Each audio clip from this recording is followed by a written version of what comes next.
জোর করে টেনে হিজড়ে সমাজকর্মী সোনাম ওয়াংচুককে হাসপাতালে তুলে নিয়ে গেল দিল্লি পুলিশ। দিল্লি পুলিশের দাবি, শারীরিক অসুস্থতা নিয়েই সোনাম যন্তর মন্তরের অনশন মঞ্চে ছিলেন, তাই তার শারীরিক অবস্থার এতটাই অবনতি হয়েছে যে তাকে হাসপাতালে ভর্তি করা ছাড়া উপায় ছিল না। এমনকি তাদের এও দাবি, সোনামের এই অনশনে বসার বিরুদ্ধে আপত্তি ছিল তার শারীরিক কারণ। যদিও এই দাবি মানতে নারাজ তার স্ত্রী।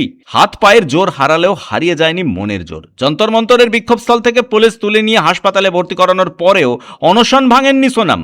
আপাতত নুন জল ছাড়ার কিছুই খাচ্ছেন না তিনি। আজ সকালেই ধর্ণা মঞ্চ থেকে অনশনরত সোনাম ওয়াংচুককে সরিয়ে নিয়ে গিয়ে নিকটবর্তী সফদরজং হাসপাতালে ভর্তি করিয়েছে দিল্লি পুলিশ। এই পদক্ষেপে বেজায় অসন্তুষ্ট সোনামের স্ত্রী গীতাঞ্জলি মোয়াংমোর দাবি, ওয়াংচুকের শারীরিক অবস্থার অবনতি হলেও হাসপাতালে ভর্তি করানোর মতো পরিস্থিতি মোটেও হয়নি। তাহলে হঠাৎ হাসপাতালে কেন নিয়ে যাওয়া হলো তাকে? দিল্লি পুলিশের দাবি, চিকিৎসকদের সাবধানবাণী সত্ত্বেও টানা 21 দিন অনশনে ছিলেন তিনি।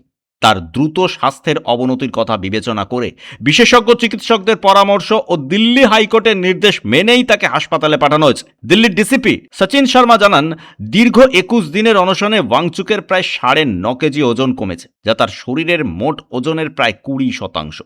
এছাড়াও শরীরে জলের ঘাটতি দেখা গেছে, তাই আদালতের নির্দেশ মেনে তার জীবন বাঁচাতেই এই পদক্ষেপ করা হয়েছে। যদিও পুলিশের এই বক্তব্যের পাল্টা সোনামের স্ত্রীর দাবি, হাইকোর্টের নির্দেশে কখনোই হাসপাতালে ভর্তি করানো বাধ্যতামূলক বলা হয়নি। এতে কেবল বলা হয়েছে ব্যক্তির স্বাস্থ্য নিয়মিত পর্যবেক্ষণ করতে হবে। This is as per the High Court order. No, the High Court order never was about hospitalization. High Court order ने बस इतना कहा है कि किसी भी इंडिविजुअल की हेल्थ बहुत इंपॉर्टेंट होती है और उसको रेगुलर इंटरवल पे मॉनिटर करना है। लेकिन हाई कोर्ट ऑर्डर ने ये नहीं कहा कि हॉस्पिटलाइज करना है, तो ये हाई कोर्ट ऑर्डर के हिसाब से नहीं है। ये नहीं हो रहा है। हाँ मैडम, आप अंदर गई हैं, क्या इलाज चल रहा है, क्या बता रहे हैं? नहीं, कुछ इलाज नहीं चल रहा, अभी जस्ट ऑब्जर्वेशन हो रही है और टेस्ट हो रहे हैं। हाँ। और वो भी हम बाहर की लैब से भी टेस्ट करवाने जा रहे हैं, क्योंकि जो हमने इनसे रिपोर्ट मांगी है नहीं दे रहे हैं।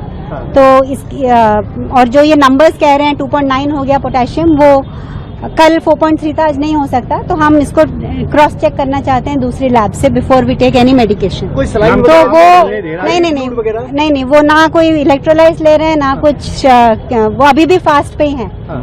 उनका फास्टिंग अभी जारी है, क्योंकि वो कोई शुगर नहीं ले रहे हैं, वो जस्ट जो ले रहे थे पहले वाटर विद सॉल्ट वो ही ले रहे हैं। शिफ्टिंग की बात आपने कही है कि यहाँ से डिस्चार्ज कर दी जाएगी, एप्लीकेशन सीएमओ को लिखी है। हाँ जी, क्या उसमें लिखा क्या है? ये लिखा है कि हम अपने, ये गवर्नमेंट नहीं डिसाइड करती इंडिया में, ये कोई कम्युनिस्ट देश तो है नहीं कि गवर्नमेंट डिसाइड करेगी कि आप कौन से हॉस्पिटल में जा रहे हैं। ये एक प्राइवेट पर्सन की इंडिविजुअल चॉइस है।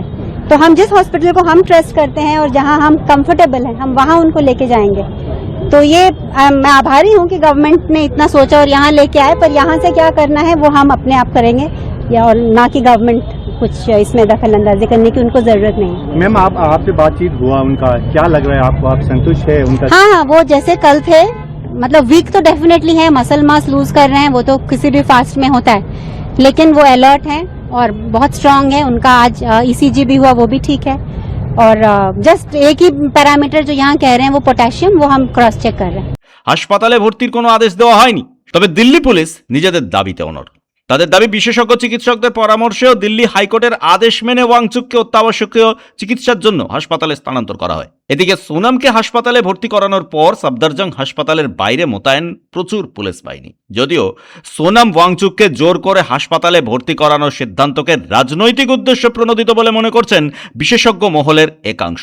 অনেকেরই ধারণা, যেভাবে সোনাম ওয়াংচুক জেনজিদের আন্দোলনের মূল আকর্ষণ হয়ে উঠেছিলেন, তাকে দেখে যুব সমাজের একটা বড় অংশ ধীরে ধীরে সরকার বিরোধী হয়ে উঠছিল।